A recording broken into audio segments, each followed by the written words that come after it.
What's up, everybody? Brad with. Today we're going to talk about some lighting. Auxbeam has sent us out some replacement lights for the lighting that we have currently on the A pillars on the Jeep Wrangler JLU. So these are big LED driving lights, guys. I've had a pair on the Jeep for 6-7 months and they've done extremely well. They look incredible. They have an amber daytime running light feature, which I really like. It looks super cool. But the LED lights themselves, when you need to use them, you'll turn night into day. They're absolutely incredible. You may think that they look familiar. I personally think that they were designed after the Baja Designs LP6. No one has come out and said that, but they do look awfully familiar in that regard. But these lights are much more affordable. You can purchase them on Amazon. I'm able to get stuff from them on Amazon next day, so that is super clutch. The pair that I've had on the Jeep have been great. One of them looks brand new. The other one has gotten some condensation inside. So I reached out to Auxbeam and they were kind enough to send me a replacement set, not just one light, but a pair. And so what we're gonna do is I'm gonna unbox these, show you what comes in the kit, and then I'm gonna take the one light off of the Jeep that is condensated. We're gonna bring it into the shop and we're gonna open it up, dry it out, and we're gonna put it back together and reseal it so that it is good as new. Now, it's had some condensation in there. It will likely shorten the lifespan of the light to some degree. But with the price of these lights, guys, it's a bang out deal for sure. So let's go ahead and get started. Let me show you what comes in the box when you order a pair of these, so you have an idea of what they look like. I'm pretty sure that I have opened these upside down. Yep, I have. So let me flip it over. Let's pull the box off and look at it this way. Cool. So box, the trash. Packaging of these guys is always pretty on point. It does have an owner's manual if you're into that kind of thing. I'm not. I like to just wing it. You do get a sticker. And then you have the lights. Let me get one of these out for you. These are the lights, the satisfying peel. So that's what they look like. So let me know in the comments, guys, if you think these are reminiscent of a Baja Designs LP6. I think they are. Right here, you have the amber daytime running light. Like I said, looks super cool. I'll try to get some shots of these at night. But there's one. Set it down there. Here is the second light. And then it comes with some hardware for mounting, along with some Allen keys, which is very much appreciated. I've got a pile of random Allen keys that come in things like this. Then you get a wiring harness. These lights have a connector built into them, right? Which is nice if you were going to replace some lights or swap some things around or what have you. You're not having to run new wiring. You just simply unplug them and replug them. So what we've got is a wiring harness. It splits here into a Y with these connectors. Each one of these connectors will plug into the respective light. You got a pretty good span. You can easily go side to side on the Jeep with this. Then you follow the harness down and it's gonna get to this relay, right? So you've got two relays, one for each light. Off of the relay, you have a pigtail that's gonna go to your battery that's fused. And it does have a fuse inside of here already. And then you have this wire that comes off the other side of that you can run into the cab of your Jeep if you would like. And it does have a connector that'll make it easy to get things through the firewall. You got a connector here, on off for the lights and on off for the daytime running light feature. Now for our application, we use an Auxbeam LED switch panel inside the Jeep. It's already mounted there. And what I'm gonna do, or what I do with all my lights, it's appreciated that it comes with this, because if you don't have a wiring panel or a lighting panel, or whatever you want to call it, a control panel, this is helpful to have relays already built in. You can tie this into your battery, run this into the cab, and you're good to go. These lights function, they're great. What I do is I just take the leads that go to the lights. I'm gonna cut this off right here, and I'm gonna plug it directly into the hub for the switch panel under the hood. And now it's got everything it needs there. It's tied into switches, it's tied into power and ground. And so that's how we do it. being that we have a switch panel, it does make these installations 100 times easier once you have a switch panel installed. Highly recommend one of those if you do not already have one. They will make your life easier. And having a switch panel is just, to me, it's just kind of cool. Ease of use. I mean, once you start getting lights, right now we have Auxbeam Amber fog lights, which are 3-inch cube lights built into the bumper. We have 2 of these already on the A-pillars. I have 2 3-inch Auxbeam cube LEDs on my back bumper that have both white light and amber light. I can turn on either one of those. And we use the amber for chase lights when we're on the trail, and we have others following us. And the white light is just an additional reverse light if I wanted to. It's not tied into my reverse lights, but I can easily turn it on if I need to see behind me at night better. It's really useful when we're camping and kind of see around the campsite. And then we've got Auxbeam RGB rock lights on the Jeep. All that's tied into the switch panel already, and I have some RGB LEDs in all the footwells inside the Jeep. And so our switch panel is pretty full, but here's our plan. We're gonna we're gonna open up, clean out the condensation, reseal that light that's already on the A-pillar, and we're gonna put it back on the Jeep and run it.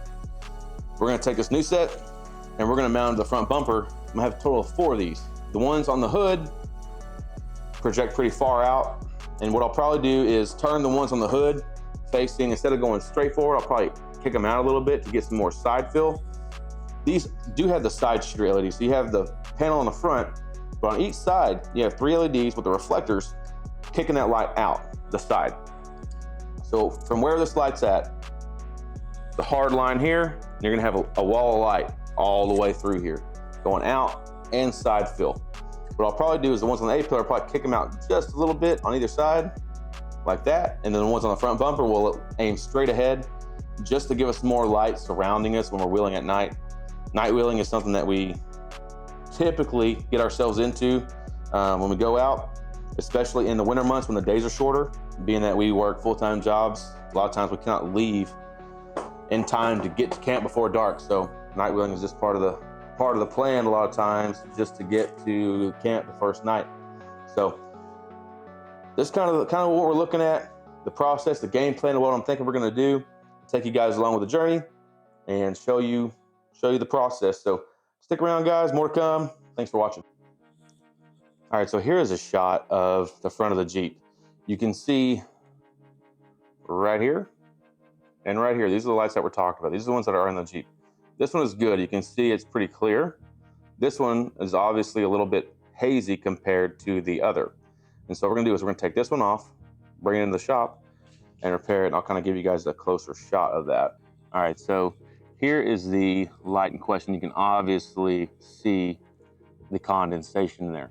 So we're gonna get this one taken off, bring it in the shop and get it repaired, get it sealed up, dry out the inside, and get it put back on the Jeep. All right, guys, so on the back of the light, I'll hold it up for you so you can see it. There are 4 screws. You got 2 up top and 2 on the bottom. They're an Allen head screw. I'm gonna go ahead and pull these screws and see if that's all it takes to free the cover.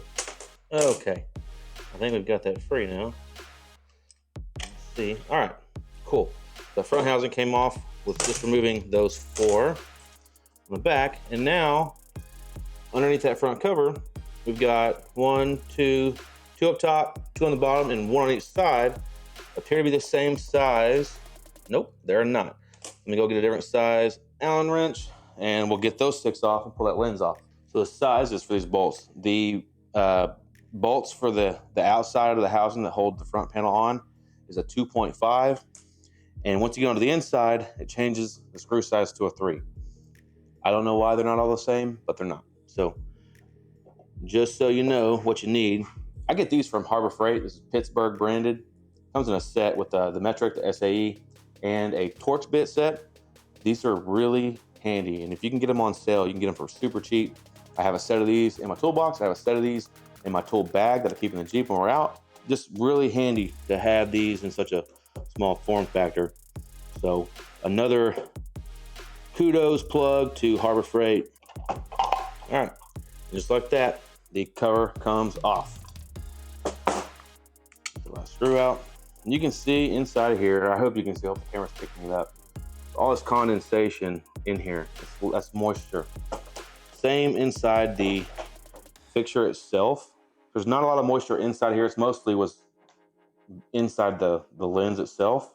So what we're gonna do is just take a rag and wipe out any moisture that we can see. Most of it is inside of this lens housing. There's quite a lot in here. And we did have a pretty good rain yesterday. It was pretty humid this morning, pretty foggy, but there's been moisture in the lens for the last couple of months. I just haven't had a lot of time to deal with it, and I wasn't too worried about it. But it's a nice day today. Get out in the shop and get some projects taken care of. So that's what we're gonna do. That's wiped out. I'll leave it out to air dry also for a little bit. Here, I'm gonna be real gentle. And I just wanna wipe off each of the LEDs, make sure there's no moisture sitting on the chips themselves. You just wanna be careful in here, guys. You've got a lot of small electronics in here that make this thing function. And you just wanna be careful that you're not damaging anything. But we do wanna make sure we get any moisture that's in here, get it out. And now what I'm gonna do is I'm gonna take the lens and the light itself, I'm gonna set it outside in the sun for a little bit. Let that sunlight get in there and dry out whatever's left that I may not be able to see. I'm concerned that there might be something under here into the electronics, into the board itself. Make sure any moisture that's in there gets nice and removed and evaporated out in the sunlight and in the heat. So I'm gonna go set that outside now. I'll be back with you guys when when it's dried up and I'm ready to place that bead of silicone. All right, so here's what we've done. I've let this sit out in the sun for about an hour. Make sure I don't see any more condensation in the lens or in the fixture itself. I've taken some clear silicone and just run a thin bead all around the existing gasket. This is just gonna be an extra layer of protection for the light to prevent moisture from getting back inside of it. So all we're gonna do now, we're going to take the cover, and when you line this up, you've got this bar here, which is to line up with the daytime running light, the amber bar across the top, and make sure that's the right side up.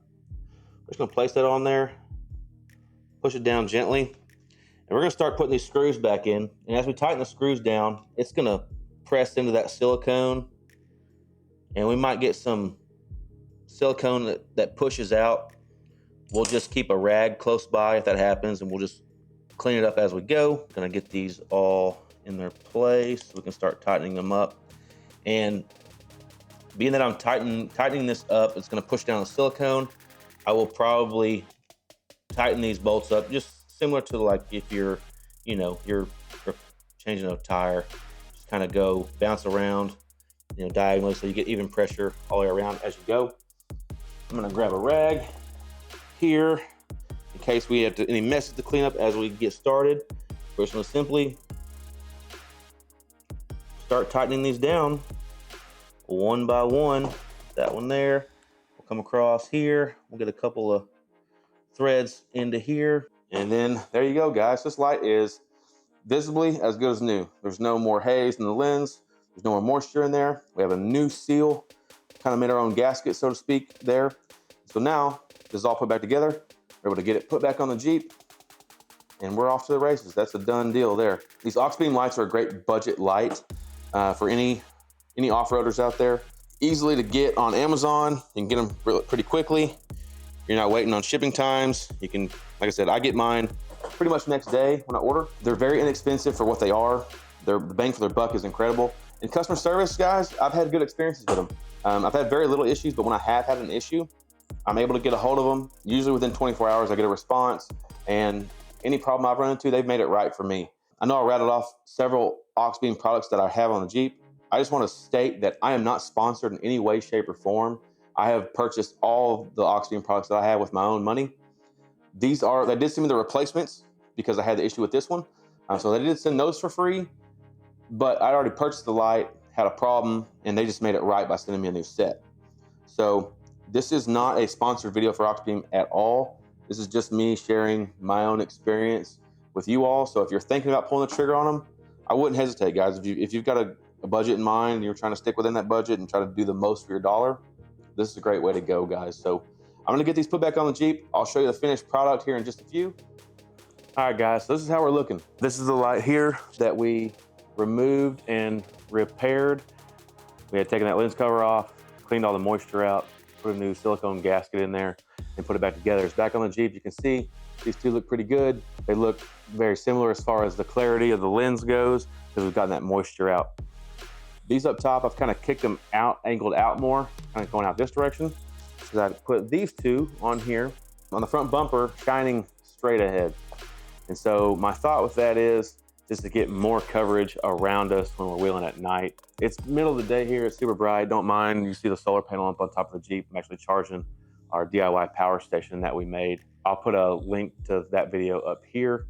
You can check that out. But we're charging that up because we've got some good sun today. But once it gets dark, I will get the Jeep lined up on a wall or a fence, something like that, turn the lights on and make any final adjustments to get a pretty good idea of where I want the lights to permanently live as far as their angles and their positions. That's the best we can do until we get out on a trail somewhere at night.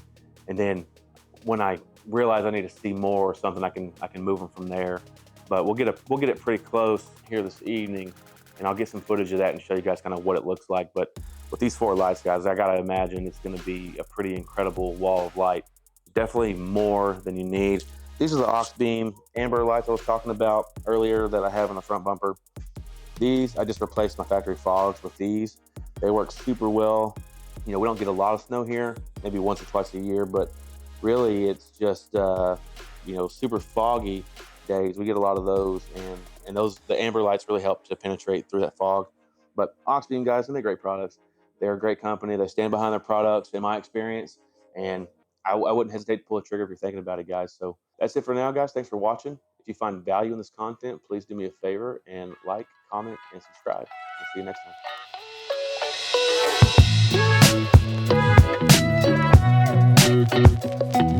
time.